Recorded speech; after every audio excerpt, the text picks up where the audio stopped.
like to welcome you to our fourth Monday night guest lecture of this season. We're very happy of Martin Price, who was on our faculty as a visitor last year, and with the help of the Finnish consulate in Chicago and other people, we were able to assemble this exhibition outside. And I'd especially like to thank Uwe Kuhler and Alan Raywinkle and Henry Tertinandi, who helped him set up this fine exhibition outside. There will be other additions to the exhibition that are coming in later. And 2 weeks from yesterday, on Sunday the 24th of the month, we'll have a lecture on Finnish architecture and design by the designer of the traveling portion of that exhibition, the hanging panels. He is the curator of the Architectural Museum in Helsinki.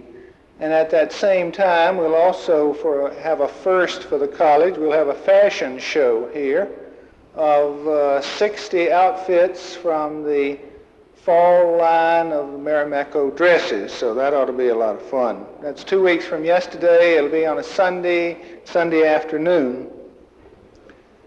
We're especially pleased that Bill Turnbull would come and speak for us tonight. Martin Price had to cancel. It was about 10 days ago. And we were able to get just less than a week ago Bill Turnbull to say he would come in, and I told him tonight that it was very nice that he'd come in a few days' notice, because if I'd called him 6 months ago, he would have been able to find an excuse not to come. So we're very happy to have you here, Bill, on this very fast and short notice. Bill Turnbull graduated from Princeton University in 1956 and studied also at the Beaux-Arts in 1956. He received a Master of Fine Arts degree from Princeton in 1959. He became a fellow in the American Institute of Architects in 1976. In between those times, Bill worked in the office of Skidmore, Owings and Merrill, and it was in the San Francisco office. He taught at Berkeley, and he has lectured at Oregon and many other schools. His firm's best-known project is Sea Ranch. He formed in 1962 the firm Moore, Linden, Turnbull, and Whitaker. And I've been a long friend of Moore, Linden, and Whitaker, and it's very nice finally to meet Bill Turnbull, who really has stayed home and minded the shop, because Charlie Moore was the dean at Yale, and Don Linden was the head of the department, or the dean at MIT, and Dick Whitaker was the executive director of the Association of Collegiate Schools of Architecture. He's now the head of the department at Chicago Circle campus. So it's very nice to have you here and to meet you, Bill. We look forward to your slides and your talk on Finland tonight. William Turnbull.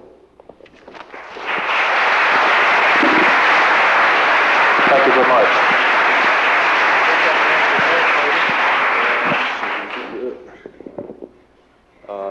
Got 2 hands for slides and none for mics, so short a hand, right?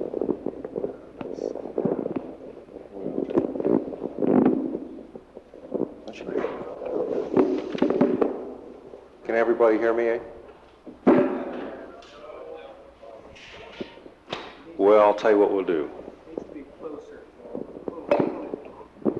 We'll try one hand for mic and the other hand for slides. It's a pleasure to be here. As the dean said, the marching orders were very short, so tried to pull together some slides to augment the exhibition that's out front which has some very interesting buildings and very interesting objects.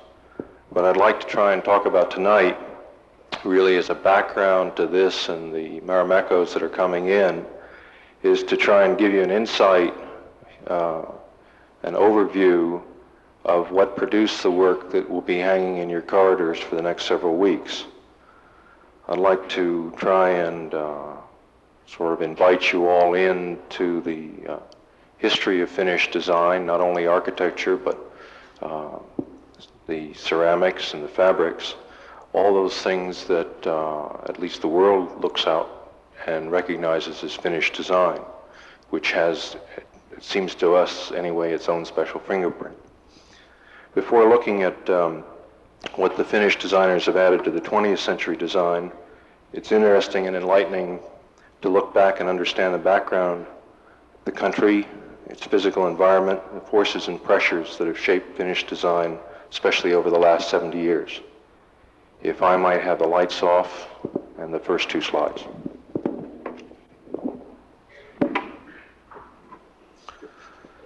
In context, I guess the first thing to understand about Finland is that it is a special place, unique really in its own terms of geography and language and politics and in many respects the design world. It's a country whose national characteristics are an outgrowth of its physical environment and its historic relationships with its surrounding neighbors. It's a small country, barely 130,000 square miles, which in the heartland of the Midwest is nothing more than a dot on a postage stamp. And it's the second most northern country in the world. It's described as being between east and west, but a little north of both.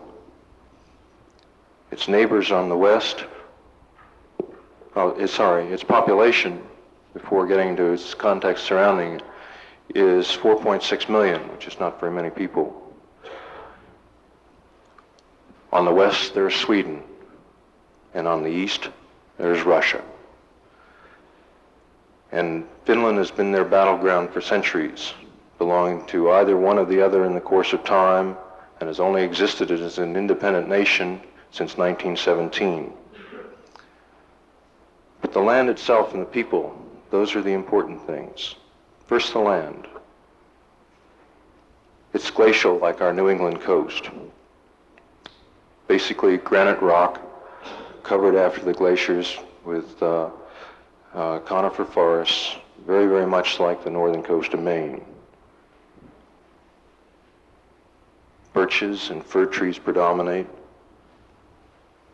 It's a water and forest landscape. In that tiny 130,000 square miles, there are some 60,000 lakes and 30,000 islands. An observer's sense from coming in from the outside as an American is it's a country of contrasts. It's a wild and undeveloped land, and at the same time, marvelously cosmopolitan and urbane. The majority of the population lives in southern Finland.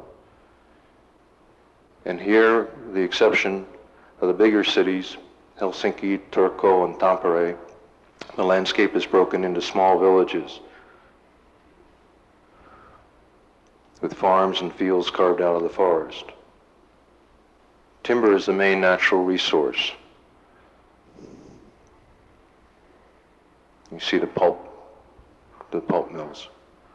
Waterways are used as transportation routes, and some fishing takes place, but not extensively, and basically off the southwest coast or archipelago. That's the southwestern portion of Finland. For food, the country appears self-sufficient. Economically, it has been a traditional exporter of pulp and timber products, but her manufacturing base has widened since the Second War, and she now imports raw materials from Europe and the communist bloc countries and exports Finnish goods to the rest of the world. Shipping is an important industry. The climate is one of the special considerations about Finland. The country lies basically north of 60 degrees latitude, which for those the numbers don't mean anything, is basically the same latitude as the southern tip of Greenland or the northern portion of Alaska. This means the country's damn cold, 6 or 7 months out of the year. With the cold comes the darkness and the schizoid light quality that has a marked effect on Finnish national character. In the wintertime, the Finn is described as like an aging bear, all wrapped up in wool and helmeted in fur and stuffed in heavy boots. In the summer, just the opposite happens. They tend to shed their clothes, explode, and it's a sort of a 2 months, very basic sort of rejoicing in the return of the sun. And for 20th century middle America looking across, it seems almost pagan up there. Midsummer, which to us is nothing but a calendar day, is a day of celebration. The Finns tend to cut birch trees and nail them up on each side of their doorway and celebrate all night long. We have nothing that I've ever seen that resembles this sort of awareness of one's environment and the celebration of the return of the sun. Month of July is similar to France. Everybody takes a vacation, everything closes down, and people tend, especially the city people, to return to their base roots in the country. Light is a very tangible thing and changes. Whoops, back that off. And it changes 3 or 4 minutes in a day. On the right is the midnight sun, and on the left slide is almost midnight. Sorry, reversed. On the right is almost the middle of the night. It's about 11:30 in the middle of June, and on the right it's sort of the middle of the day in mid-December. And 3 or 4 minutes a day, if you're in Finland for any length of time, you actually see the difference in the days. The world of nature is very immediate, and all are aware of its presence and the rigor required to exist. The seasons mark time and achievement in a way that they never, for us, for instance, in California, everything is gauged in terms of accomplishment or happenings by the 4 seasons. In spring, in summer, which is their delightful time, and the fall in Helsinki. Historically, Finland is made up of tribes migrating northwards from the Urals in South Russia, through Hungary, up to Estonia, and across into Lapland. And this migration accounts for the individuality of their language. Came across through what's now Leningrad into Karelia, which is the old eastern province of Finland, and on up. Finnish tribes were the Finn, the Tavastere, and the Karelian. They were hunting and fishing and agrarian culture. There are very few recorded records until about the 1st century AD, which was the Iron Age, when a new population, the last of the migrations, appeared from Estonia. By the 4th century, Finland was trading, as they have done traditionally, with Sweden, and Roman glass had found its way up in exchange for the northern furs. Trade routes ran also east and west. There is a traditional Viking trade route that runs from Scandinavia out through Finland, down through Leningrad to Novgorod, and then back down toward the Black Sea. This was a very important trade route in the 9th through the 11th centuries. The country is divided, or was divided, southwestern Suomi-läiser, meaning Suomi, and the Finns refer to their country as Suomi, Finland. Suomi is the Swedish aspect. Central region around Hamina, and the eastern region, Karelia, which is, in terms of the Finnish national spirit, a very important center. Sweden and Russia established a tradition of foreign influences in the Finnish culture that goes back to about 1155, in which time King Eric the Good invaded Finland for Christianity from Sweden. And the Catholic Church was a force to be reckoned with and dominated one part of the culture for the next 300 years. Turku, see if I can find the pointer, which is in the southwestern part, was the capital, was the colonial capital in the center of the Swedish colonialism for 6 centuries. And Finland operates still today on a double language standard. There's Finnish, and Swedish. And the Swedish that's spoken now is comprehensible to a Swede, but it's derivative from about a 14th century language with its own idiosyncrasies. Finland then is an outpost of civilization in the north and trade its context and content with the outside world. Pressure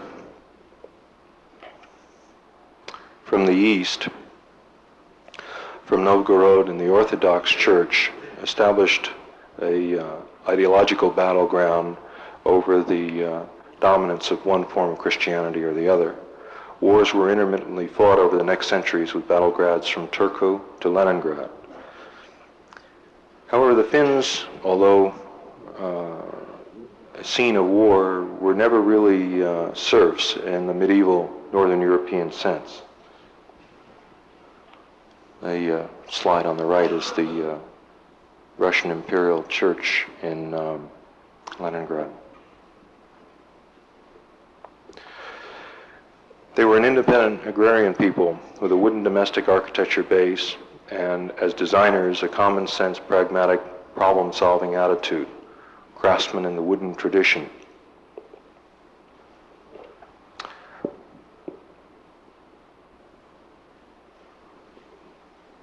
This farmhouse, which is in a architectural park in Helsinki, Ivar's Farm, dates from around, I think, the 16th century.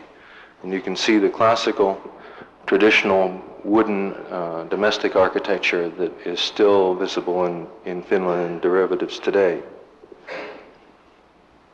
The inside, with the hearth is its center, and the sleeping space is built into the main central room.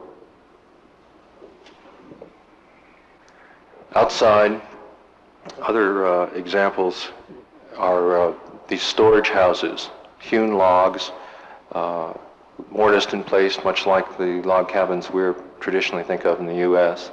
Very fine, very, very simple, heavy wooden detailing. Stone churches were the other dominant early architectural form. This church at Loha, around 1500, establishes the architectural style imported from Sweden. It's of course derivative from the North European Gothic, but simplified to the existing construction situations, heavy stone rather than trim stone, simple volumes, and the roof in tarred, big, heavy shakes or shingles.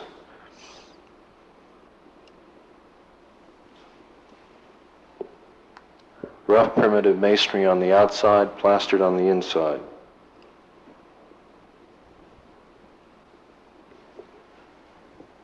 And you can see these sort of primitive wall paintings that set up a fine and delicate counterpoint to the rough masonry, weather protecting exteriors.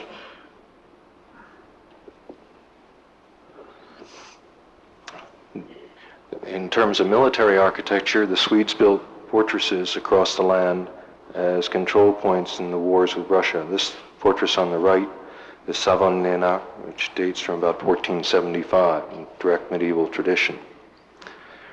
And the tide of war passed across Finland for the centuries. In 1188, the Russians from Novgorod, which is the big trading center southeast of Leningrad, invaded the south of Finland. They were stopped, thrown back. In 50 years later, in 1227, the Duke of Yaroslavl attacks again through Karelia. Yaroslavl is a trading post on the Golden Ring east of Moscow. He was thrown back. 1311, they're back again and get as far as Turku, and peace is declared in 1318.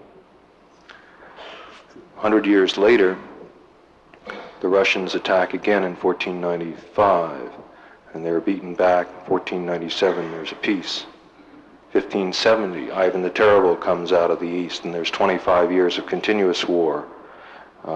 Peace again in 1595. 1609, the Swedes take offense, and Charles IX of Sweden attacks Russia through Finland. Finland is by this time firmly a subordinate satellite of Sweden and participates in the war. The end of that century, there was famine, 1696 and 1697, and in 1700, the country is again at war with the Swedes attacking Russia, trying to expand their agricultural base.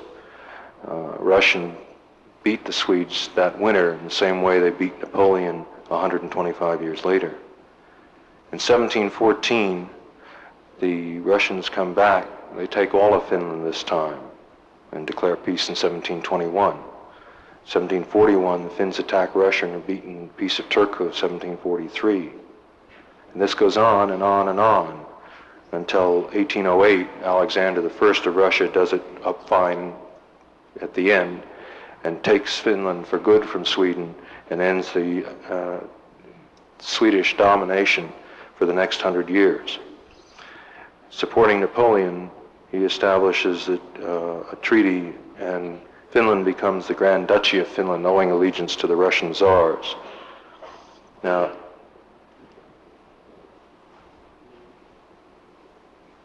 Finnish towns under the Swedish era, this is in Finnish, Porvoo, which is 45 kilometers east of Helsinki, Borga, which is the Swedish name for it. It's a wooden town, it's a trading town on the Gulf, dominated by a church at the top. You can see church there and the church there. The trading warehouses along the water are these, would be these down along here.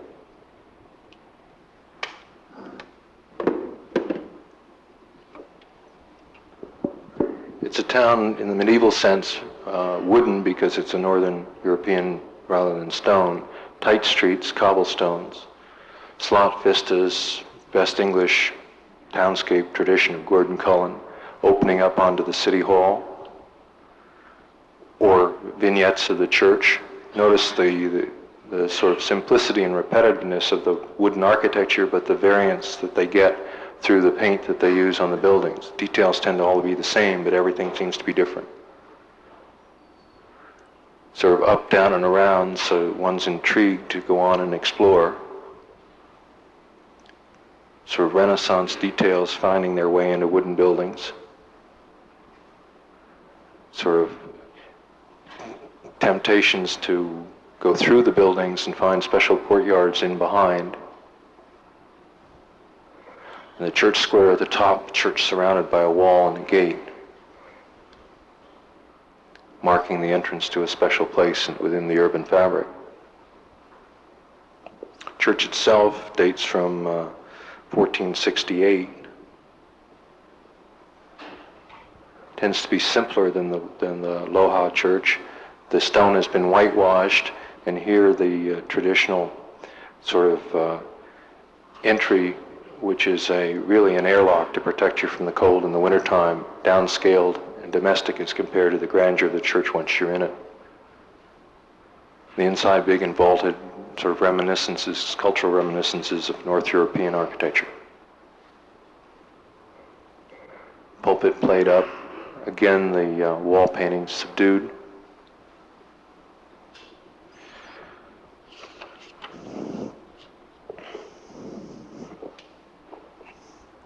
Now, as I said, Alexander VIII, Alexander I, in 1808, firmly established the Russians in the Finnish duchy. Helsinki, this is the plan of Helsinki on the right, and an early painting of it,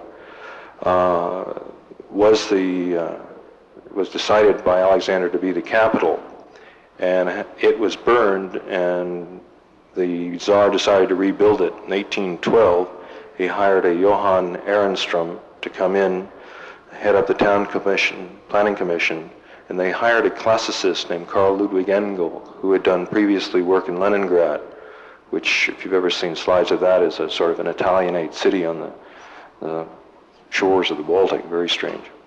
Engel turned his attention to Leningrad and set out the main square and the church and the government buildings.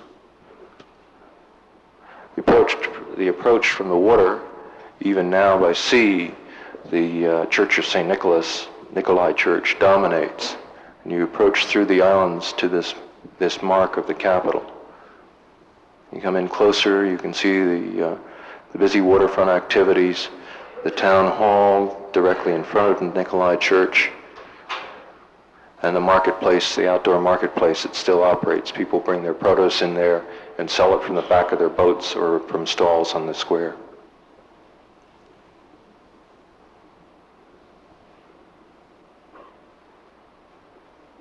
Now the Senate Square backs that up and is dominated by the church and parliament buildings on each side. The square dates from 1817 and is in the neoclassic tradition, trim stone, stucco, and the soft yellows and whites traditional of the time. The square is sloped toward the water, and the church dominates the rise of ground above it. You see the Parliament building. And the church itself, the plan, true high classic, early 19th century revival style.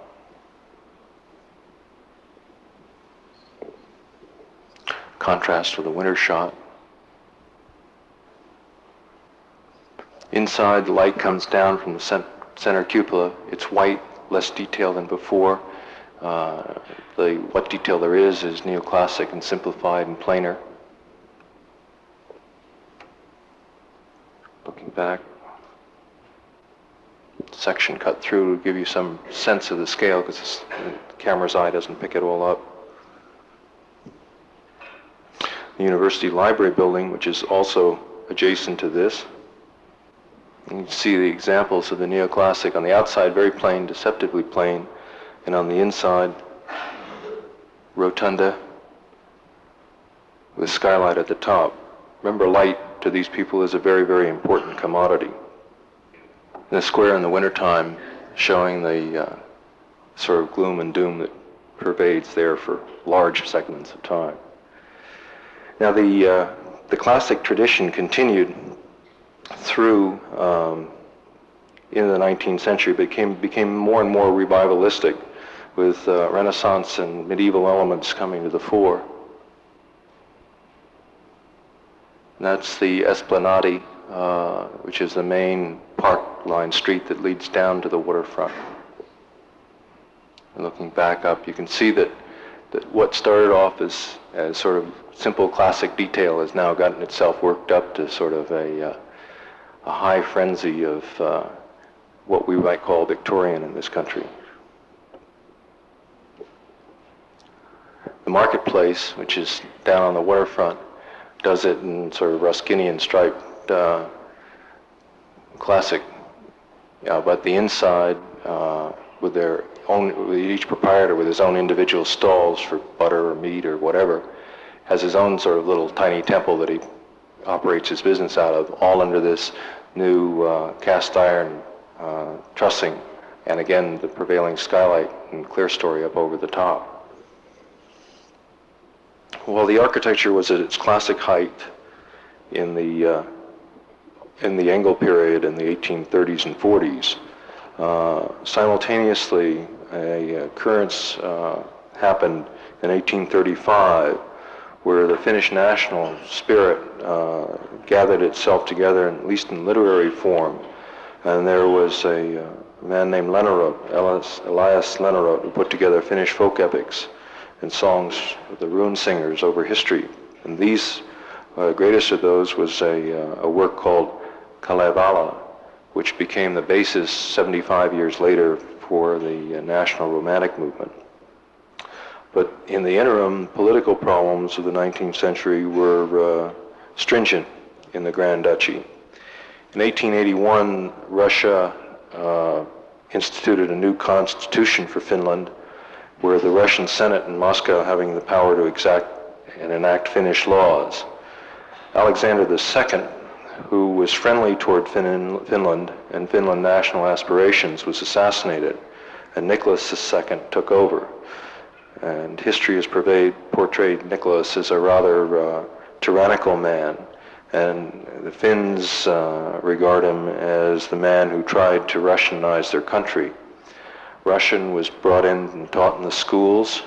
Russians were put into the government in place of Finns. Russian money was used and not Finnish money. And in 1901, Nicholas finally abolished the Finnish army entirely, conscripting the existing units into the Russian army. This was the point in time where many, many Finns emigrated from Finland to both the United States and to Canada. And our ethnic population segments that are Finnish, to a large extent, date from that time. But with Finnish nationalism about to be in revolt against Russian tyranny, it might be interesting to look back for just a minute at the economic background. There was, as we've seen, an agricultural economy, a rural economy, with very, very little industrialization in the 19th century. This factory at Stormfors, which was an ironworks, is one of the first and dates from 1856.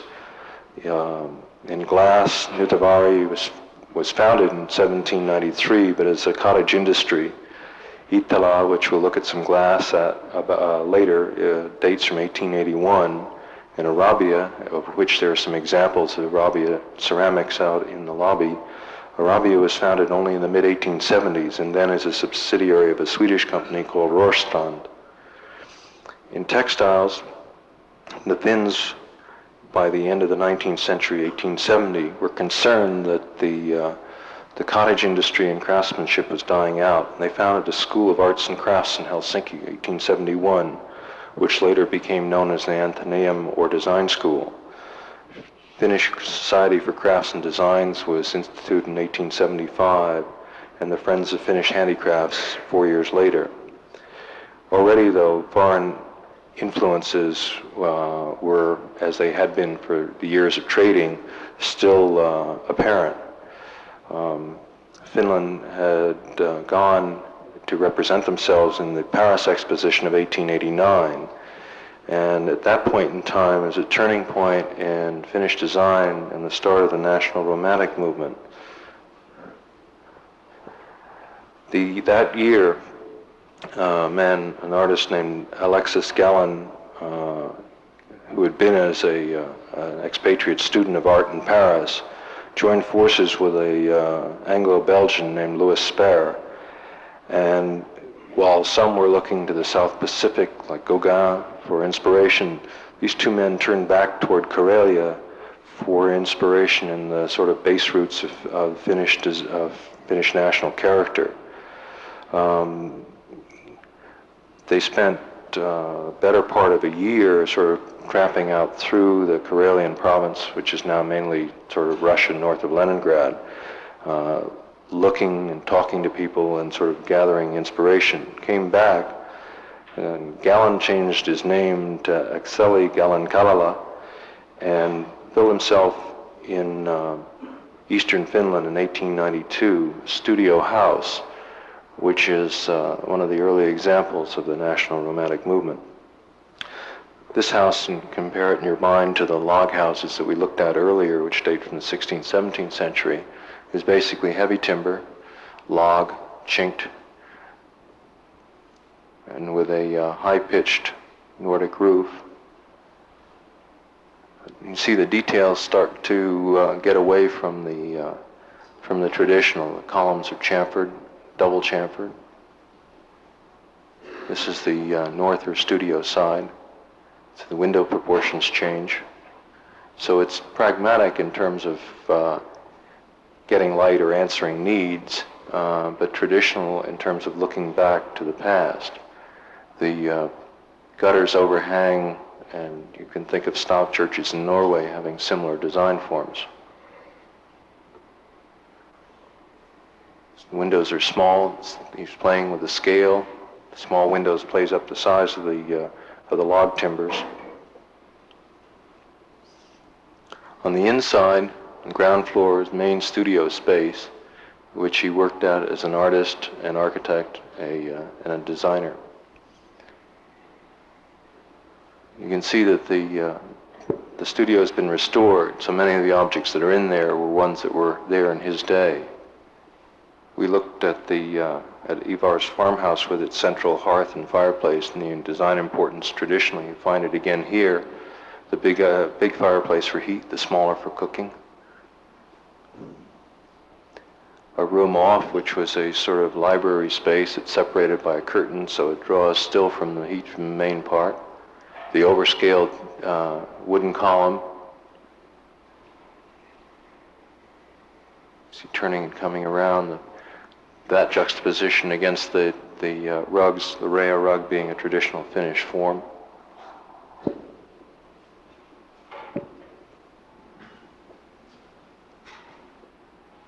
And the floor plan, you can see the arrangement of the rooms around the central space and around the hearth.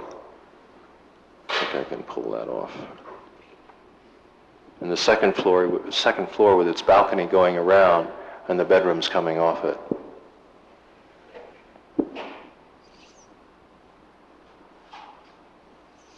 He stairs up in the carved beam ends.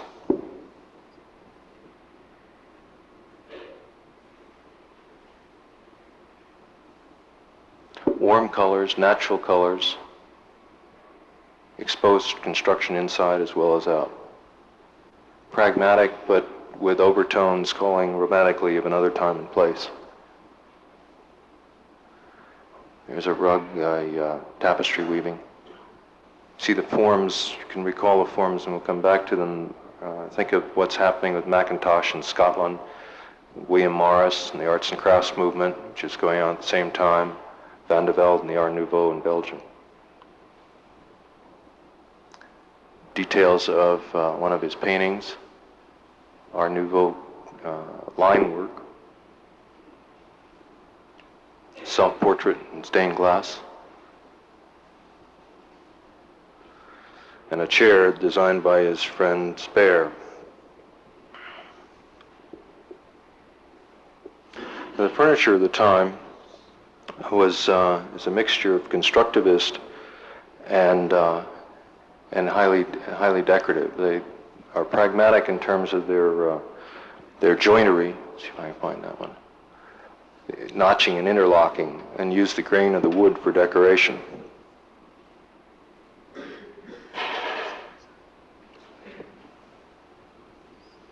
And then on the left, a detail of the painting scene from the folk epic Kalevala.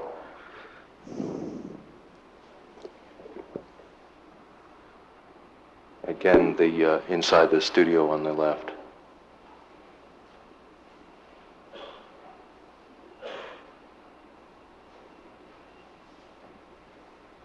Studies for a chair designed by Spare. Very simple and straightforward, and you look at that drawing and you think, is that Danish contemporary in the 50s or is that Finnish nationalism in the 1890s? At the same time that they were exploring national romanticism in architecture, they were also doing it in ceramics.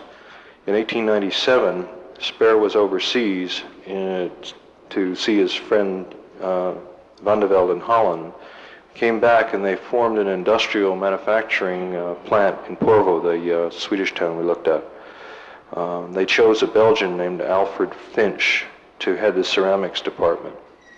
And they proceeded to turn out these sort of almost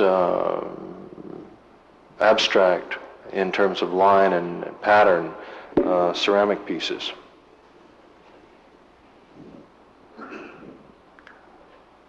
And the factory continued for about 10 or 15 years before Finch left and went over and took over in the design school. Well, at the same time, this is 1897, the factory started.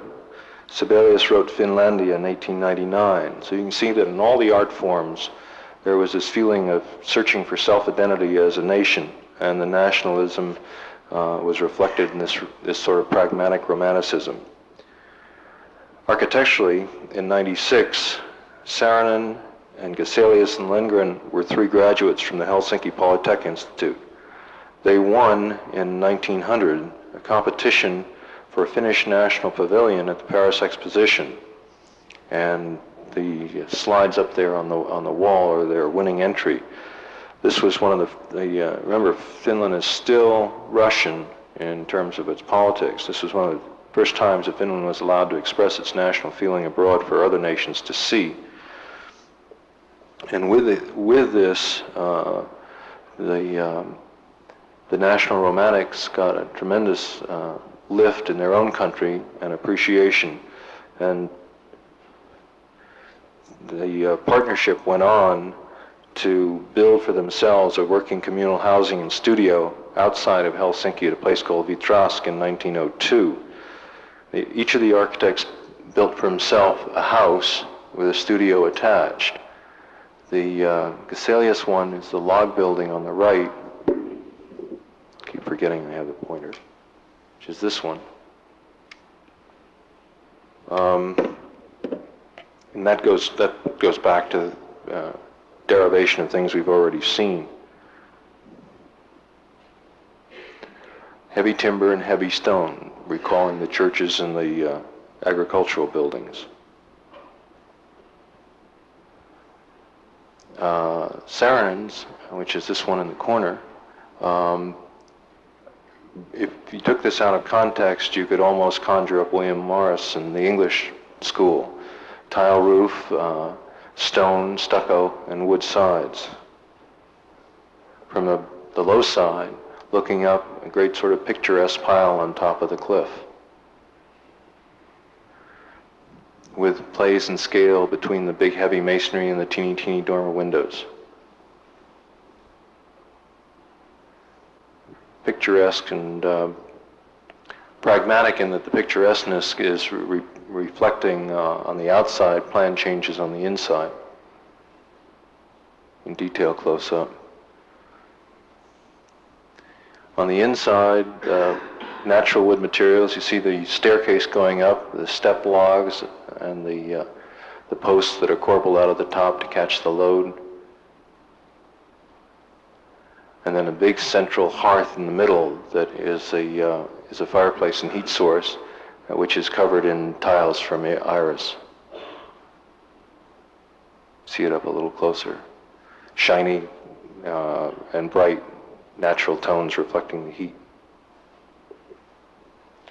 Studio space, which my camera was not, it's not as dark as that, although it was a gloomy day, with a classic sort of plaster cast at the end, light coming in along the wall,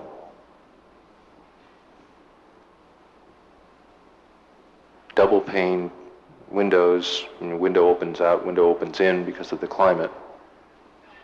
Let's see here. Early thermopane. And the fireplace at the end, always the heat source expressed for the enjoyment of the inhabitant. The entryway with the fine line work, decorative work on the plaster. Angle nooks and niches, and this is in an upstairs bedroom. Differences from space to space, so that by color and paint and texture you can call out that you're in a room that's different from another room. Upstairs, another fireplace. All the rooms, bedrooms in the old houses like this tend to have these ceramic stoves or fireplaces. And an outside porch, and you can barely on the columns see the heavy texturing of the shingles, the sort of fish scale shingles that we saw originally in the first stone church. And detail on the ironwork grill, psychically to say stay out, but in the Art Nouveau motif. and then the little gazebo greenhouse at the end of the lawn. If I can find it, it's right there. A special place to get out to and with table and chairs to work at.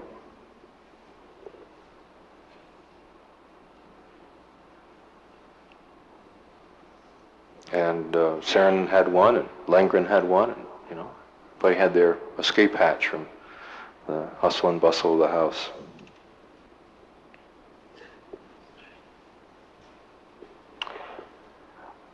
Other men were working in the same vein, the National Romantic vein. This is Lars Sank. Sank was building a church at Tampere, and that the cathedral dates from 1902 to 1907.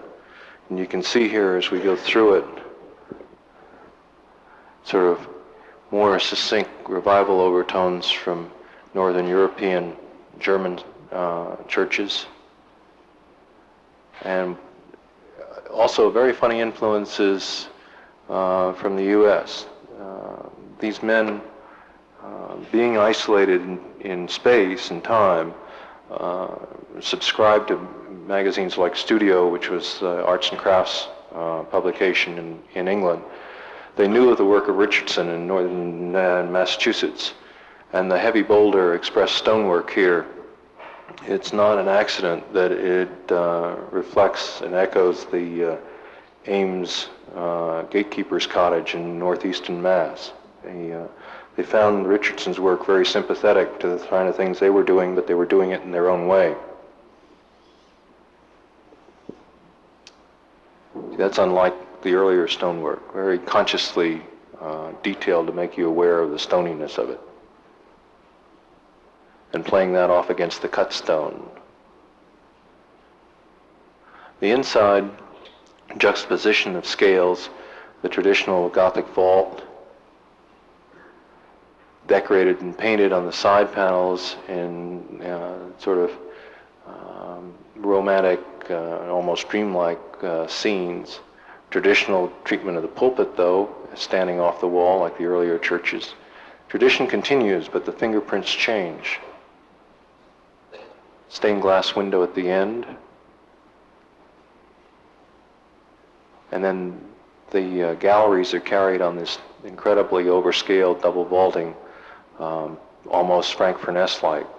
Furness being the Philadelphia architect of a similar time that was playing scale jump changes like this in masonry.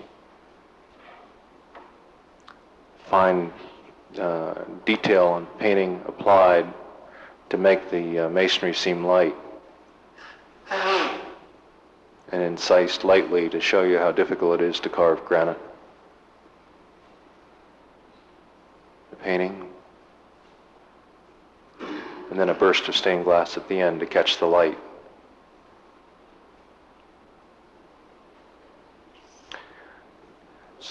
From the full National Romantic, with its overtones of arts and crafts and Richardson, the design energy seemed to have, by 1911 in the stock exchange by Zanck, tended to wear out some of its exuberance, and the shift now tends toward a revival of classicism with a more functional constructivist manner of building. This is the inside of the stock exchange. It's very hard to think of those two buildings being only about 4 years apart. That interior space could have been built almost in any European city up till the 30s. Sort of fineness of detail and simplicity and straightforwardness now, the column and the bearing brick and the arch.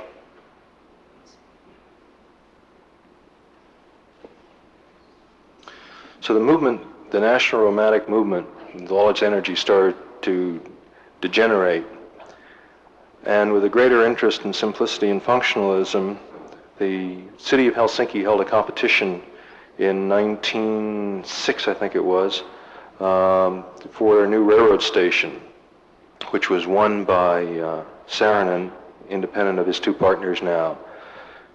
We look at that, which is a sort of combination and the last gasp of the Romanticism and the sort of the suggestion of the future of a new functionalist approach in Finnish architecture. Main entry, but with a sort of monumental, overscaled Finnish gentleman carrying the night lighting.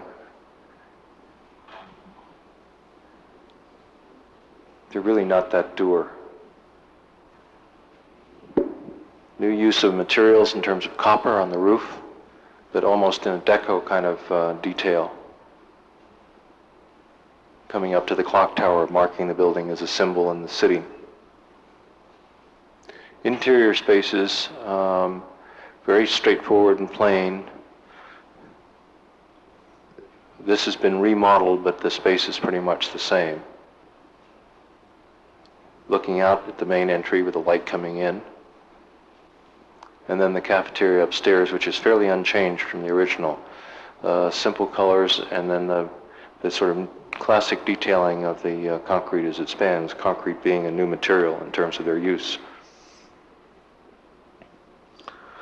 Now, at the same time that the national interest was going on toward this functionalism, a new design group was formed in 1910 called Ornamo, which was reacting from the textile and ceramic and everybody's side of the design picture against the Romanticism. Externally, Finland had breathing space. 1904, 1905, Russians were off in Korea fighting the Japanese, and the pressure was off temporarily. But the policy of repression continued. 1910, the Finnish laws were now made in the Duma in Moscow completely. 1912, Russian residents of Finland were given civil rights equal to the Finns, and you find that the leftists in Finland now beginning to help the Bolsheviks in revolting in political action against the Tsarist government. In 1905, Stalin and Lenin had a secret meeting in Tampere, and a Red Guard was formed in 1905 also in terms of giving the leftists a underground muscle. The rightists, the social constitutionalists, formed a White Guard as a countermeasure. World War I came, but Finland, having lost its army in the turn of the century, was blessed with not having to take part. Russia had what was left of her army in their own units, and Finland sat out the first war, unlike the second. The Kerensky government, having overthrown the Tsarist regime in November of 17, dethroned Nicholas, and the Finnish parliament passed laws immediately stating that Finland was politically independent of the new government in Russia. Kerensky, of course, objected to the duchy's actions and disbanded parliament, and the Red and White Guards, the sort of militarists, began reforming and rearming. The left went out on a general strike, and the social constitutionalists lost control of the government. The general strike was bloody, and the Democrats eventually took control in the end of November, early December. The 6th of December, remember the 6th December 1917, Finland finally declares and gets its independence from Russia. And Lenin agreed and recognized Finland's independence on the 31st of that year in sort of gratitude for the sanctuary and help that the Finns had given Lenin on his way to overthrowing the Tsars. However, the leftists want control and a communist government similar to the Russians, and the Red Guard was mobilized on the 26th of January. At this time, there were still some 40,000 Russian troops inside Finland. Mannerheim, the Marshal Mannerheim of the Second War, was put in charge of the White Guard as commander, which was to be the official armed force of Finland. Mannerheim fought out the First War as a Russian general staff officer. And in 1918, while the world was looking across at Russia and revolution, Finland was in civil war. The Reds took Helsinki at the beginning of the year, and the white forces called on the Germans for assistance, and Germany set up an armed force to assist, and the whites beat the Reds in May, but the Civil War in spirit divided the Finns for over 20 years and left a sort of very bitter residue. No Finn will ever really talk about this aspect. There was bitterness in terms of brother against brother and the strife, and there was bitterness in terms of lands lost in Karelia to Russia during the preceding century, and the Karelian province becomes a symbol of sort of Finnish nationalism. The arts and architecture in the post-war period were without much zeal in the 20s. Saarinen immigrated, Elio that is, immigrated to the United States in 26 and set up Cranbrook School in Michigan. Lindgren moved over and taught at the Institute of Industrial Crafts, and people like J.S. Serene were working to do the Parliament House in 1927, which is sort of heavy-handed and ponderous, neoclassic interior style with only a slight lightening on the inside and Mr. Broomer's interiors. A neoclassicist, Forrester, did this Stockman's department store in 1924, although having an eclectic facade, had a functionalist plan behind. But more interesting, at least to those of us actively engaged in making buildings, were the wooden architecture, the housing, the first of the sort of public housing. This housing in Helsinki by Martti Vallankangas dates from 1920 to 25, and is a very simple, direct, two-story solution, much in the Howard model cities. You can see that the houses are lined along the street, but open into gardens behind. The houses are repetitive. But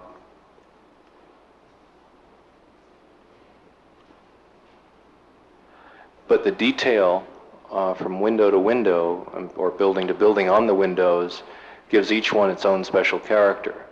When I was there 73, buildings were still being lived in, and I think their first repairs in about 30 years were going on.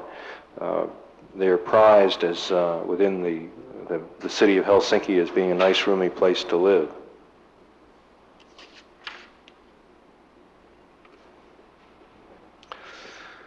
So from the early functionalists, you have the transition over with Eric Bigerman in this chapel at Turku in 1929. Sort of, again, having seen the classics and the functionalists, we have this sort of romanticism and return to nature, but with a new contemporary technology, poured concrete, and interested in light and how light can affect the interior. Classic in its simplicity and new in its functionalist in its technology. At the same time Brigham was practicing in Turku, Alvar Aalto came on the scene as a young architect. Aalto, for all of us, is the synthesizer and the high watermark of Finnish 20th century design. He was new in terms of his functional problem solving. He was new in his recognition and embracing of the industrialization, the new techniques and materials. And he was new in terms of recognition and working in mass-produced design. However, like a true Finn, he is old and traditional in his respect for land and siting, and his craftsman sensitivity for materials, or wood and brick. I think back of the craftsmanship tradition of the National Romantics, or even before. And he was an architect who was a designer for his entire environment. As an individual, he's a man of personal forms with a tremendous understanding and use of both natural and artificial light. Remembering, of course, that architect's main area that he works in is space and light. The sculptor can take a solid and work at it, or the painter can work a surface, but the architect is dealing in space and light. And Aalto is a master at both. These aspects were all welded together into a very powerful and personal answers. Aalto was born in 1898 and died this last May. In 1921, he graduated from Technical University in Helsinki and started his own practice in Jyväskylä in 23, and then moved down to Turku in 27. He starts much in the neoclassic manner as Brigham, but comes to his own with the competition for the tuberculosis sanatorium at Paimio in 1928. This is the first of the really modern movement buildings or monuments in Finland. We use the monument loosely. It's functional by its uses. The building is divided in terms of patient wing here, entry, dining, and support facilities, and then doctor's housing. So its form is visually comprehensible by its different uses. That's the back of the patient's wing at the joint. The balconies to allow the people to come out into the sunshine. And I'm looking for, well, there's a balcony rail detail where the last rail at the top is further out than the ones below it, so that you're invited to sort of lean out, put your elbows down on the rail. The difference in fenestration on the east side, and again at the dining room block. See that the power plant and utilities takes its own special form, and the entry canopy is free form like a piece of sculpture or painting from the era. On the inside, the classic alto sort of undulating form sets up the information booth. Skylights bring light down. The bright yellow color is a warm tone in the dark winter months. The stairs up, very, very simple detailing. Notice the pragmatism of painting the wall behind where your hands might touch it in a sort of darker color and semi-gloss. See it better there. And then the light at the end of the hallway. The Finns, you can see, and I keep forgetting to point out, that many, many times what they do is they take the pragmatic or the problem, like the handrail, and turn it around and make a design form out of it. This is a bad shot of the dining common. And then the roof forms where he allows his light grabbers to come up and catch the light they need and establish their own presence and their own form as a direct result of what they're having to do. In the same way, the patient's rooms all have natural ventilation. That there is a grill underneath the window that allows air to pass in and can come over a heating tube, so that all the rooms have natural ventilation through these window boxes. And then there's also radiant heat in the ceiling. At the same, as Alto was into the business of designing complete environments, that's the plan of the building. He also was in the process of designing furniture that could go into it. And this to reinforce his feelings about the new technology and the concrete frame. He was also interested in the feeling of materials for his furniture. Instead, he started using steel in the same way that Breuer or others did, but he switched soon to laminated wood because he felt that wood was more pleasant to touch than the steel frames, the Corbeau. So he worked on a process of very thin birch plywood sheets that were bent and laminated under steam, and that's his classic stool. Or one of his chairs that were originally designed for Paimio, light so people could move them around, the angle of recline so that it would be comfortable to sit in them for a long period of time. And basically a very simple, pragmatic, straightforward, but sculptural answer.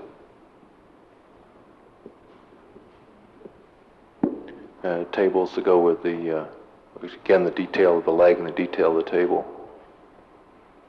and bookcases in the same form.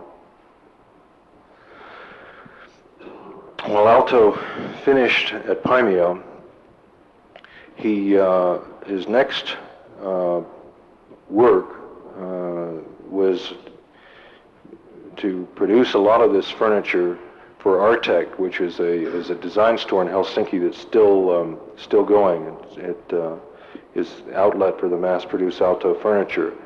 In 1935, he continued in the Viipuri Library, which was destroyed in the Second War. It's inside Russia now. Continued his interest in light and furniture, and that was the first place he used his famous undulating ceiling, which was a direct result of sort of acoustic studies. In 1938, he built the Villa Maria at Normankatu on the west coast of Finland. And he designed this for a lady named Maria Gulliksen, who was the daughter of a wealthy industrialist who had staked Alto in the foundation of the Artec store. Alto continued his interest in the entire environment with this very good client, and I'm going to run through a number of slides that show this house in some detail. It's set in the woods on the top of a rise of ground, and you approach it through the trees, and you sort of have come from the city and the industry up through this small piece of country, get a psychic distance from the world you left behind. It's organized, the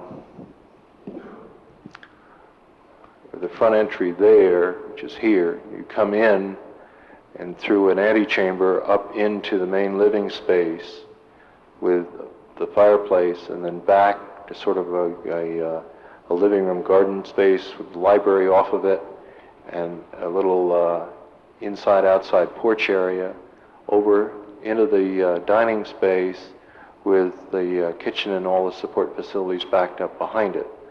I'm just going to run through a series of slides fairly quickly that give you a sense of the man's capacity to build a fantastic space in light. It's a total environment that he designed down to the light fixtures.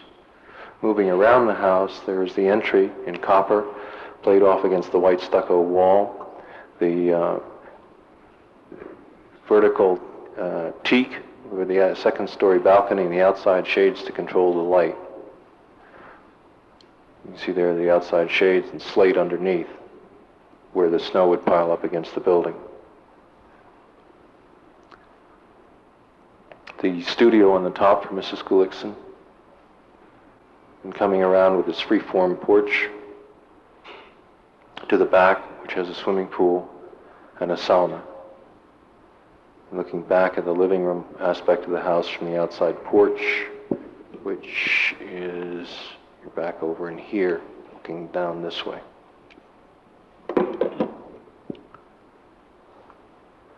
Pool itself, free-form.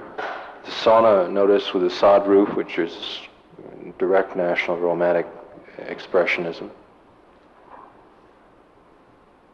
The columns, like miniature trees, and this time steel, mixing wood and steel. The side of the house for the bedrooms, one little balcony, double windows, back to the main entry. Going in, the bound columns, the steps in the front door, door handle and hardware were designed by him.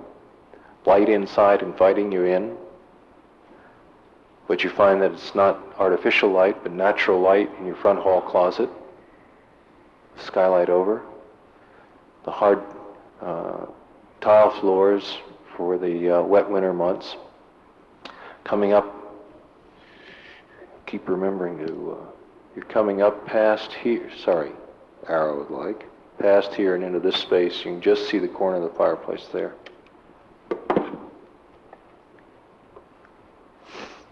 Into the fireplace room with its cutout sculptural niche and black metal hood, which that goes right back to Gallincala's fireplace in his 1897 house. That form we've now seen from the very primitive farmhouse up through National Romantic, and we find even Alto is working firmly within the tradition of the importance of the center fire, the hearth and home aspect. Looking out, the inside planting, bringing the plants in, the sort of nature love that the Finns have. The blinds on the outside. And the steel column that's now wrapped in bamboo or rattan, and the marvelous piano, which I love dearly and covet, that is a Dutch import. The hanging lighting where you want the light, down by the chair level to read. Looking out into what's known as the Japanese room, the little conservatory space that we there. Looked at with its stone floor and its almost Japanese tatami proportions. And a staircase going up to the second floor, made of many small pieces, and a half screen wall dividing the way into the dining room space, which then turns out to be a place to show off her collection of objects and fine artwork. And I think it's no accident that the staircase is made of these many small pieces of cylindrical dowel, because I think in a funny way what Alto was doing was recalling the pine trees on the outside of the house, sort of bringing the big landscape into the center circulation of the house. And the dining room space, the hanging light, and the fireplace barbecue with the rotisserie that he designed. And the kitchen. Can't talk well about kitchens.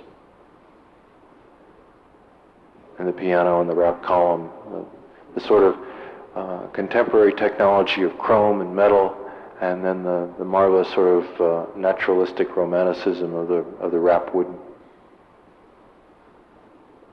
Right down to the details on the furniture.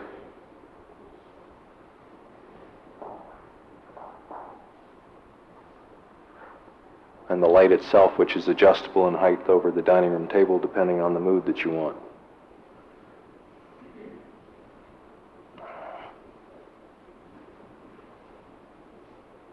Outside, that's the gate to the sauna, which if you didn't know it was at the Villa Mairea, it could be at almost any working man's farm.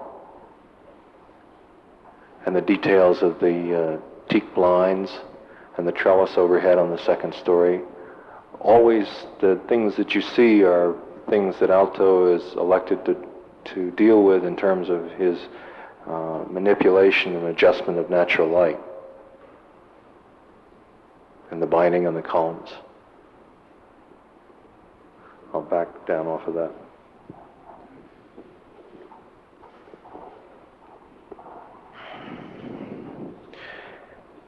After the Villa Mairea, this glass vase in 37 for the Savoy restaurant in Helsinki seems to me as one object to be the sort of best representative of the Finnish design tradition, especially in the 30s. As there was no great industrialization in Finland in the 19th century, the 20th century mass production design jumps from the individual handmade item to the standardized repetitive copy without the characteristic dehumanization and loss of sense of materials or manufacture that has happened in other industrial countries. Finnish design maintains this sort of unique sense of individuality of product, even though the process is repetitive. Alto in this one vase here synthesizes, at least in my eye, the beauty of the romantic handicraft form and the qualities of standard mass production. It's sort of a unique, sort of timeless piece that is as nice today as it was in the 30s, 37 when he designed it. In 39, Finland really exported some of this design insight at the World's Fair in New York. The Alto Pavilion, which is the one on the right screen, was completed in 37 and constructed of wood, which is the theme of the Paris Exposition of 37, to emphasize and advertise this major product of Finnish export. The space is 52 feet high, and the exhibit was set out to be like a general store with everything on display simultaneously.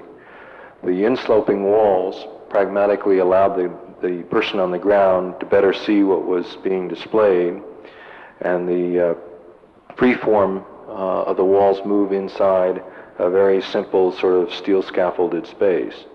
The four bands represent the country, the Finnish people, the work, and the products themselves. And then there was a dining space at a half level that overlooked this. The one space was seen from many angles, and the expansion sense of size was enriched through the juxtaposition. All the Finnish designers seemed to be represented. In furniture there was Brummer with the expensive and the exclusive, Werner West with his marvelous everyday materials and kitchenware, Alto with his furniture, in textiles Eva Brummer with her coloristic tapestries, and rich subdued Rhea rugs, the traditional Finnish rug, and Dora Young in ceramics Muano, which was one of Finch's pupils from the days of the Iris factory. While this was going on in New York, the Athenaeum's design school, which was the ongoing design school in Helsinki, under Brummer was graduating the names who would be later Finnish and post-war Finnish design. Tapio Verkala, Guy Frank of Arabia, Armi Ratia of Marimekko, and Timo Sarpaneva. These were classes in rebellion against what was called the rose prints and flowery patterns, the designs of the false lady of the 20s, and the classes were heavily influenced by this work of Alto and the new forms of the functionalists of the 1930s. However, Finland in the 30s was living in a fool's paradise. In 1938, there was Munich and Chamberlain, with Hitler carving up Poland. In 1939, Russia tries to get hold of the Finnish base of Finnish bases as a advanced military boundary. In 1939, Molotov in Russia and von Ribbentrop in Germany form a mutual defense agreement. In September of 1939, the German panzers roll into Poland. Finnish policy, foreign policy, since the first war was to pit Russia against Germany and obtain aid from one another. As a little country, they were looking for a big friend to protect them from a bully neighbor. Finland, with a mutual defense agreement, was now alone and unprotected. In October of 1939, the Russians demand Hanko, which was a naval base, and a forward movement of the Russian-Finnish frontier. The frontier, the old line was 20 miles from Leningrad, and now the Russians insist that they move back through Karelia toward the present boundary. They also wanted Petsano, which is a northern Arctic seaport, to protect the trade routes into Murmansk. On the 26th of November in 1939, there was a border incident in Manila. The Russians say that the Finnish violated the territorial boundary, and in reality Russia invades Finland, and the country unites in what's known as the Winter War. As the world watched and the U.S. sent money and the English sent fighter planes, little Finland held off Russia and the Russian Armada, the entire Russian army, through the winter, and had collapsed in March and declared peace in March of 1940. As a result, Finland loses all of southwest Karelia. Germany invades Russia on the 22nd of June in 1941, and German troops move into Norway at that time for purposes of getting to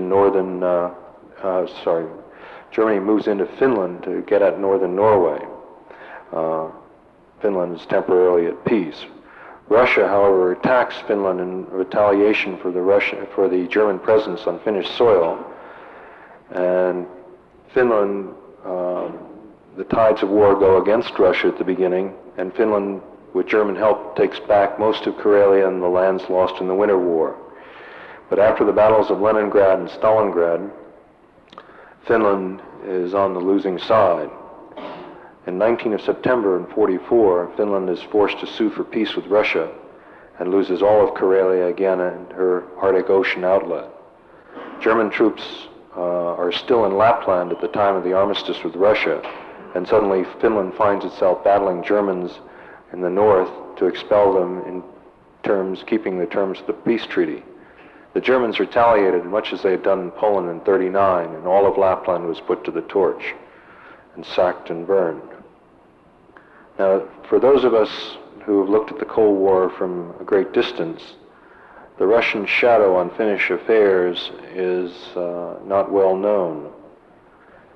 But Finland, as a result of the war damage, is forced to pay Russia very, very heavy reparations, and their traditional timbering and agricultural economy was, after the Second World War, forced to go over into heavy machinery and manufactured items, not to rebuild our own economy, but to rebuild the Russian. This forced Finland into tremendous capital investment in industrial plants and equipment, and the population had to economize on consumer items during this period. Sounds very, very much like the communist country's party line after the Second War. The other major national problem at the time was housing, and economically providing for 1/3 of the population that had been displaced out of Karelia, because the Finns, when they lost, just picked up and came across the border en masse. This requirement generated the major housing projects so exemplary of Finland in the 50s and 60s, and new towns such as Tapiola. The old character of the countryside in southern Finland changes as new housing projects grow up, cut into the existing towns and large farm holdings, and provide smaller space and smaller farms for the new immigrant farmers. Russia maintained control on communism to supervise the armistice in Helsinki until '48. Their shadow of their presence is still felt. The Friendship Pact of 1948, extended once again in 1955, closely links Russia and Finland without actually forcing Finland into becoming a member of the Warsaw Pact. Finns look over their shoulders with more than casual awareness at their, quote, eastern neighbor. Russian troops finally left Finland in 1955, 10 years after the war. During the war, optimism and the functionalism and the design spirit of the 30s vanished into nationalism and sort of spiritual isolation. Design shows the same kind of melancholy and heaviness. This is a Gunnar Nyman glass from 1944 contrasted against a 37 Alto. The Design Act in the wartime was an assertion that beauty can exist in a mad world of war. With the coming of the post-war, the creative energy bursts out, and the artists and the industry united as one in a unified team. The industrial firms were desperately trying to reorganize and develop saleable products in the world market, and needed the design talents to open up the marketplaces. In 1945, Guy Frank joined Arabia as head of design, and Tapio Verkala won a glass competition for Itala in '46.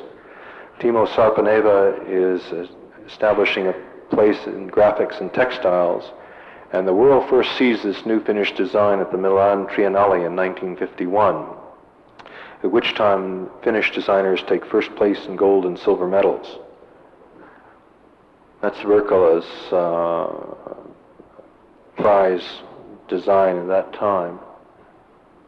And Toni Moona, Virga Kapanen, who is a Arabia designer,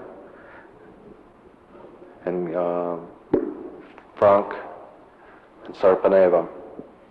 Belatedly, the government recognizes the international economic impact of having design before the world, and gave its undivided support to these exhibitions and reporting the success of them through the media. Therefore, Finland's international design reputation for 20 years after the war is based on a small number of first-rate artists and small groups of large companies effectively winning international design medals and carefully reporting the fact through the world. Design at first was for exclusive articles, but has spread to include the basically everyday as well. The designers of Finland have the capacity to create many different materials.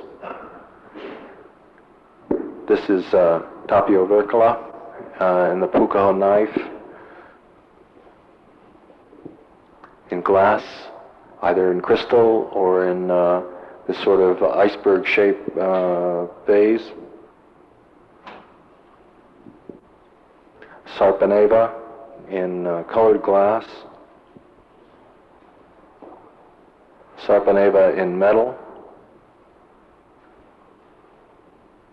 Sarpaneva again in sort of industrial design, the coffee pot and the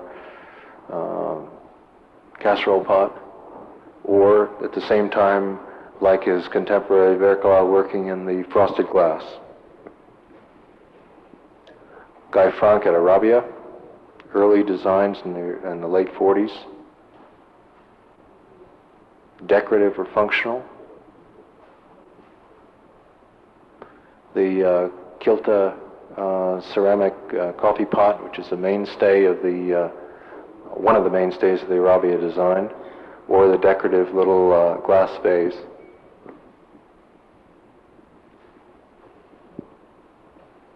Arabia glass, simple in color or decorative like the hanging crystals.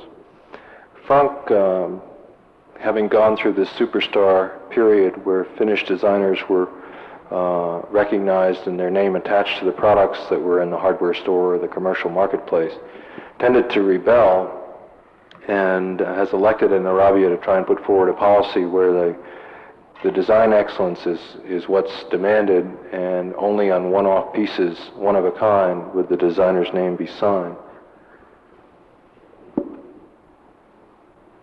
More Arabia simple everyday wear.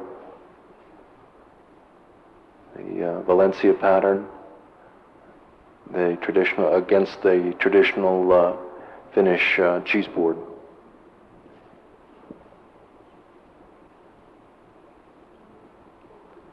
The Finnish attitude at this point in time was that good design did not have to just be a special sort of Tiffany Jensen kind of thing. It could be in anybody's home at a price that anybody could afford. And they've exported through the world on that basis. The plate on the right is a one-off Arabia piece by Birga Kapanena.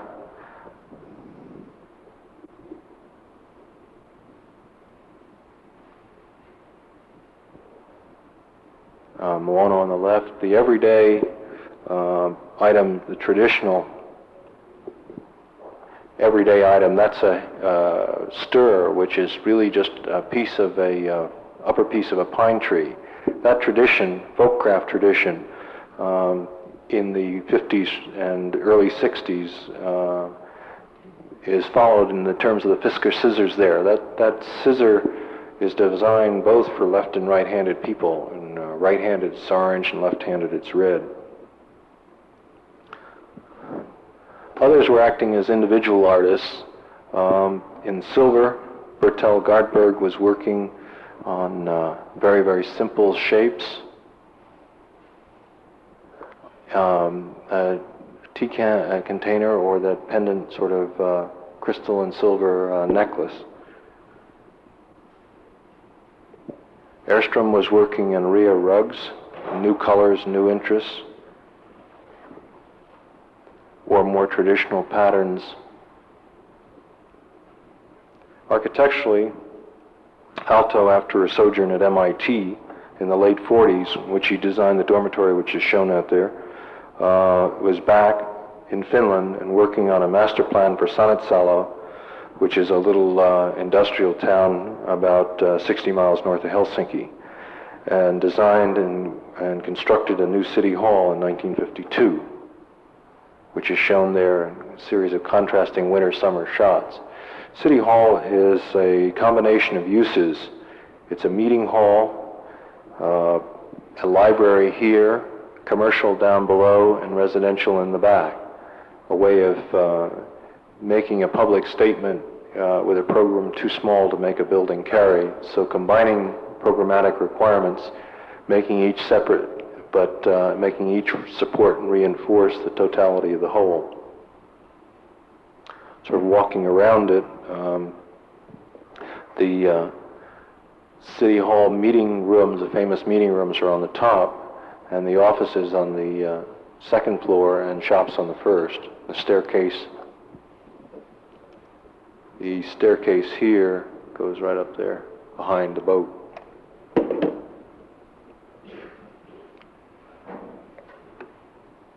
The back side, residences, or apartments, residences too, on 2 floors, and this stair that works its way up into the raised courtyard in the middle. The council chamber is the high mast directly behind the stairs. The stairs, of course, themselves are wood headers in sort of an abstract and flowing pattern, not rigid riser-tread relationships like so many people do. The courtyard in winter and summer, with circulation on the outside where you can enjoy the courtyard and offices tucked back for privacy facing the woods. And the entry into the building behind the west-facing vines on the lattice.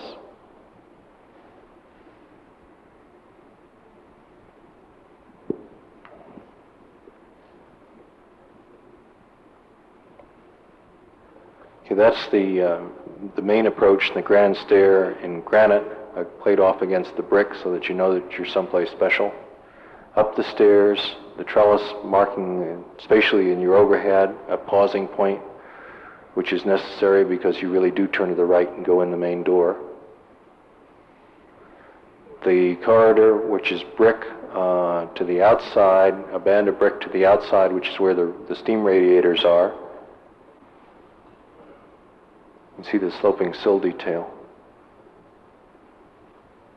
And up the stairs to the council chamber with light bouncing around over your head to light your way. And then artificial step lights down where you need to walk.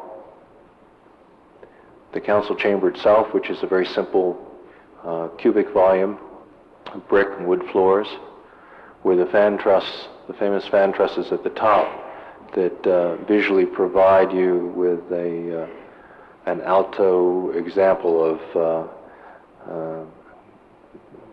Gothic construction that we'd seen in the earlier churches. The desire to express, from a design standpoint, those things that pragmatically are needed to keep your building up.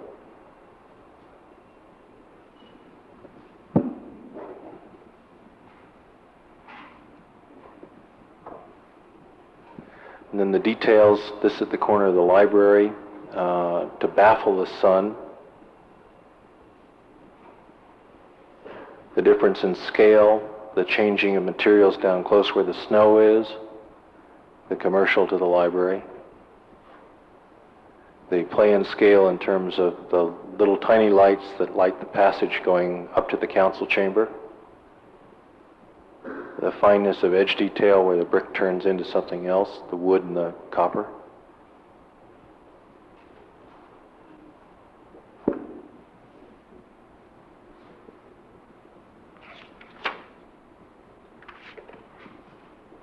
Sort of the multi-use for obtaining the civic scale and raising the earth level inside to make you aware that you're in a special place in town.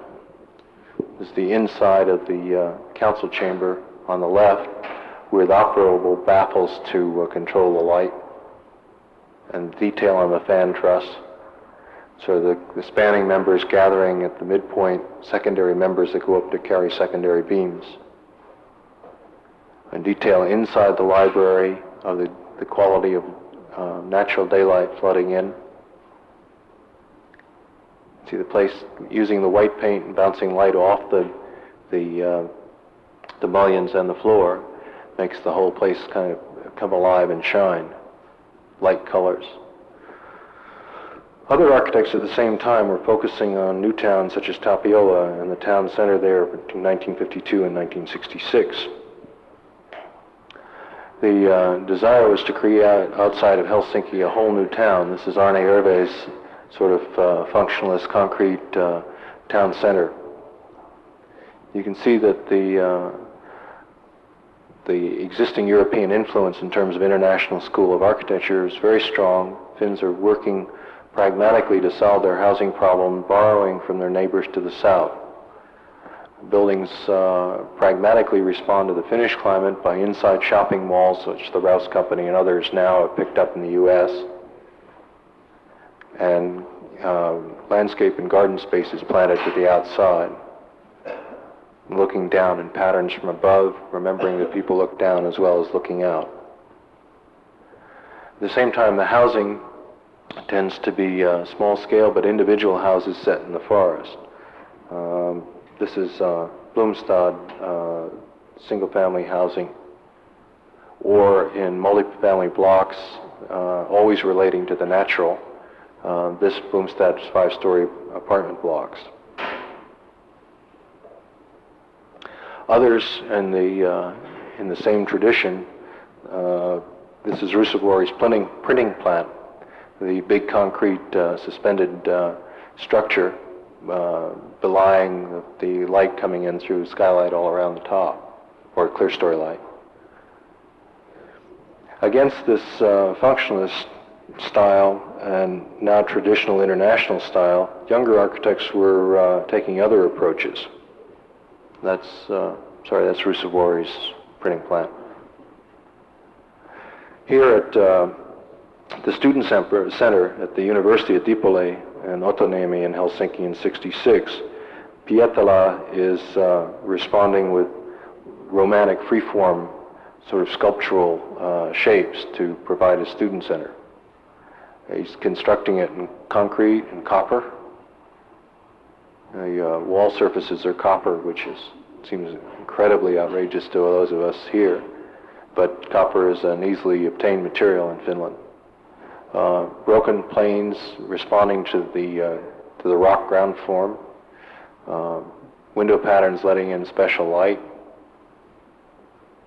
On the inside, exposed concrete in what could be called a brutalist tradition later, played off against natural wood. In the cafeteria, always the introduction of natural light, this time in a skylight overhead. Concrete, natural wood, and light, traditional materials. And the prevalent bringing of nature inside, even in the dead of winter, the tulips.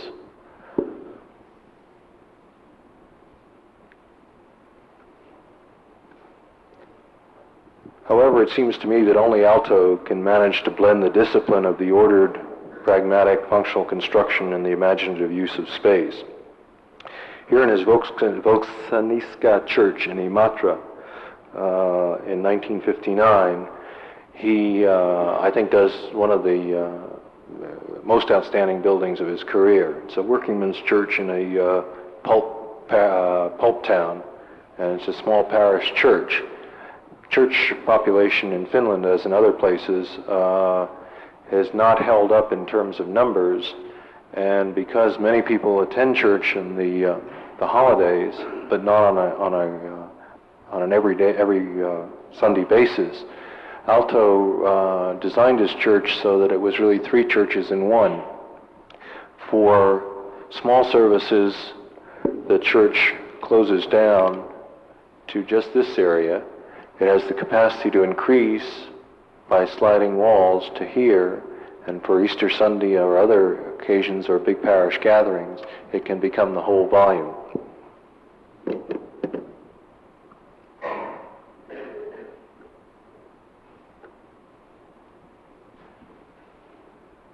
There is the floor plan and a shot of the entry side.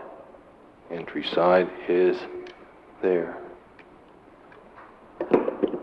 Now the geometry of the floor plan is a response to acoustics in both directions. And you can see that it will bounce sound around. Aalto, unlike any other of the giants of modern architecture, was a pragmatically exceeded not only in light and space, but in sound, which most of the rest of us don't even begin to know how to handle and call up an acoustic consultant. See the form of the altar end, saying that there's something special happening, and the penetration with lights on the south side. Moving around the building, there's the a secondary sort of entry hall, which is the area in plan on the lower part of the plan. To the back, which is another entry, and the church can be used as a meeting place in the back at the same time as service is going on by closing down one of the big walls. Light being brought in and bounced around, copper roof, windows to the north, letting light come in, surrounding the space in light. You can see them here. And then a section through that shows how the ceiling is broken up in terms of bouncing sound back toward the altar, and the sound, using light to show the sound studies on the top. The interior, classic white and wood, small scale, friendly, with the, you can see the track for the sliding doors that are big, heavy on oil, on ball bearings set in oil. You slide across the altar at the end in light. Moving up, the way the natural light bounces the shadows around, so one is not quite sure, which is okay in terms of the mysticism of the Christian altar. The organ as an object on the right-hand side. See how the pipes have been worked in terms of their pitch tones to make a special design, which he then reinforces for your eye by capping it in wood. And then the business of bringing light in through the sides. So that's a double window. There's the windows we saw on the outside, and then the slanting windows on the inside. So there's really, it's a giant piece of thermopane.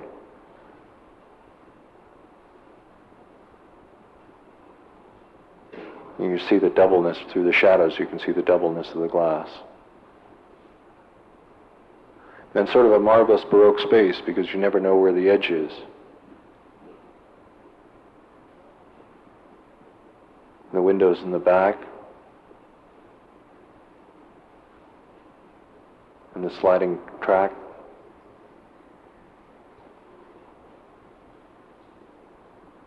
Looking at the second and third layers. The light high on the side on the south. And the roll of the curve for the acoustic ceiling. And even the very fine details, instead of an exit light as we have 2, 3, 4 here, he uses just red, which is a color signal of emergency right over his doors. Heat grill, very simply lattice set in the wall. Stained glass only for the Christian imagery in the south wall where he wants to catch the light and make a statement. His natural light complemented by his own design light fixtures, which you can't see the light source but move light out through the space. Consideration of every detail in the total environment, none of which is out of phase or jars or fights with anything else, but to set up a serenity and a focus back on the altar. Finland comes awake in the 50s and 60s with Marimekko in the textile. She made a name for herself in textiles after the Second World War by moving away from the traditional flower prints. Narmi Ratia and her designers Vuokko and Maija Isola pioneering an entirely rejuvenated industry. Marimekko started in 1948 when Mr. Ratia bought an old oilcloth factory in Helsinki, and with his wife Armi as design manager set out to do textiles with only 10 employees. They decided to print cotton fabrics first, not on oil the way they had previously done, but as a series of hand-printed cotton textiles. The first production runs were of 10 and 12 patterns in limited numbers, and their idea was to try and reproduce in colored textiles the sense of graphics of poster art. They called their operation Printex.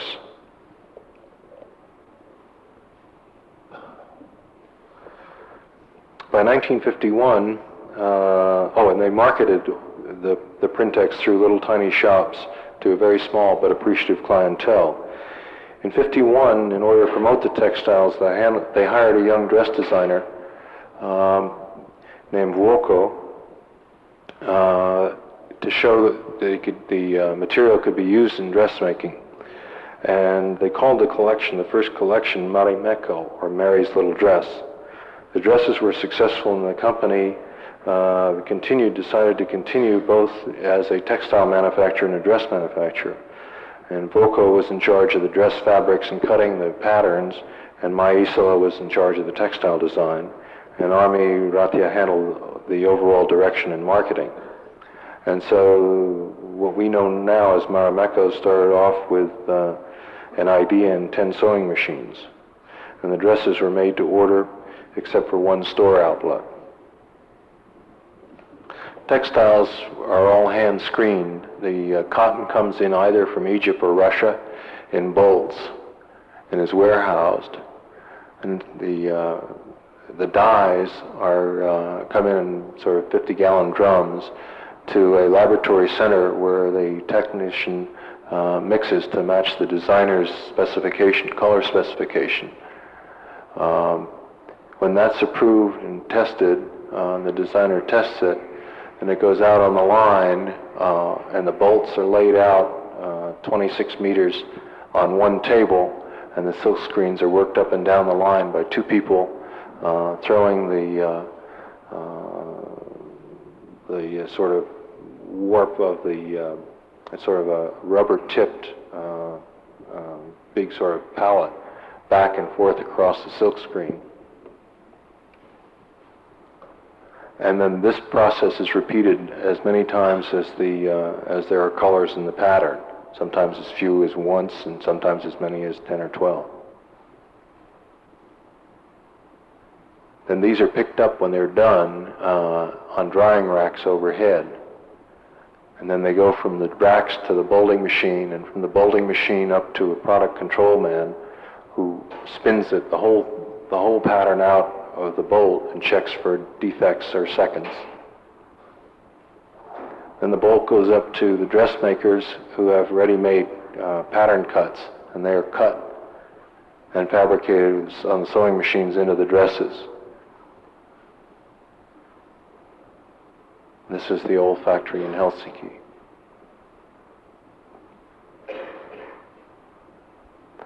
The textiles that are sold as yard goods are rolled and stored and then set out through distribution patterns all over the world.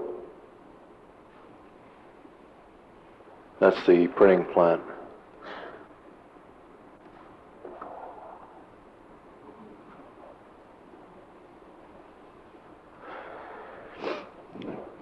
In the early 60s, Marimekko expanded its interest to accessories and to objects to market overseas, both the US and Europe. Took their fabrics and made children's toys out of them, took their color sense and made wooden earrings and necklaces and the like. It also opened its own stores in Finland, and the firm's attitude was one of complete product design from the development to the marketplace. You can see hats and backed oilcloth in terms of table mats, a full range of things. This is the new Marimekko store in the Esplanade in Helsinki. In '68, interest in cotton textiles, and we've been only looking at cotton, led off into the exploration of knitted fabrics, into the t-shirts and tricot. And Annika Penta developed a line of very simple, elegant cottons that won for her the Finnish State Design Award in 1973. At the same time, Armi Ratia's designer interest in all aspects of the environment exceeded the textile realm. In 1970, with her son Ristamate and her daughter Erica, she formed a new company called December. Its first product was a modular block, 13.5 inches cubed, with various insets and inserts that was a building block furniture idea. This molded plastic, injection molded plastic styrene block can be used for almost anything from bookcases to drawers.